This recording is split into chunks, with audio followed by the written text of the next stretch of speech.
and welcome to Oakcrest Elementary in Mr. Lawson's class.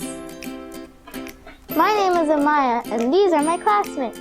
We hope you are enjoying the Golden Legacy Gala. Do you know what this is?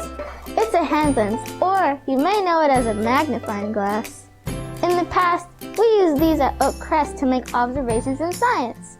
Thanks to the East Central Foundation, our school now uses digital microscopes. We received a grant from the foundation and all 4th and 5th grade classes at Oakcrest now have them. The new microscopes make our science investigations so much more accurate, interesting, and fun. Today, we are examining different types of soil. The microscopes allow us to share images with the entire class. We can zoom in and out, take pictures, and create videos. We can then use the images to create student presentations.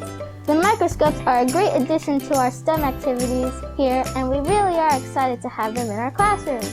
On behalf of Oakcrest, we want to thank the East Central Foundation for their generous grant. We also encourage you to support their efforts.